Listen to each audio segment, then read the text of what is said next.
After nearly 2 decades of debate, the Chamorro Land Trust Commission now has rules and regulations for commercial leases. It's well past the time for us. And during its meeting last week, Land Management Director and CLTC Administrator Michael Borjas says the commission took the first step in selecting lands to be used for commercial use. What we provided to the commissioners and what the commissioners approved to go forward were 14 different lots of land. We described what the possible uses of those properties could be.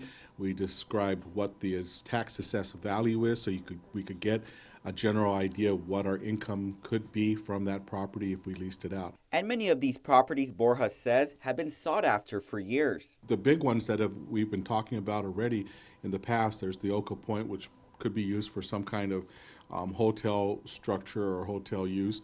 There's the big portion of property up in Jigo, which we've been talking about for mineral extraction purposes. It's not going to be a quarry like some people want to believe it will be, but it was actually to terrace the land so we can build housing subdivisions up there and then earn some money out of the mineral extraction. The properties range from over a quarter of an acre to over 400 acres. For example, the Jigo property off Route 15 behind Smith Bridge, otherwise known as Laguna Point, is 403 acres and has a tax assessed value of $13.1 million. Meanwhile, Oka Point off the west end of San Batoris Road is 38 acres and has a tax assessed value of $19.3 million. And there are some other properties where people have been existing in using it either by public law or by an acclamation because of a post-disaster need. And they want to be legitimized. So, you got a zoo, you have a scrap yard, metal scrap yard, you have a construction company using some area.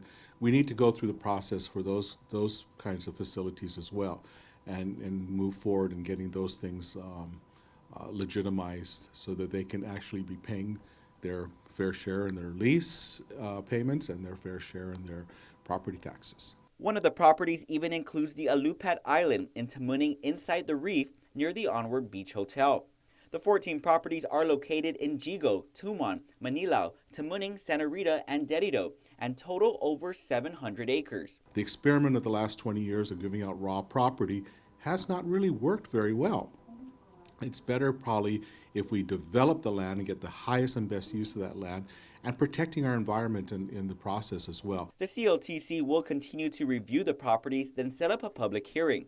Depending on the results of those hearings, these lots of lands will then be transmitted to the Guam legislature, who will have 60 days to review, and if approved, the CLTC will move forward with a solicitation for the properties. A public hearing is tentatively planned for December. Reporting for Guam's News Network, I'm Ken Quintanilla.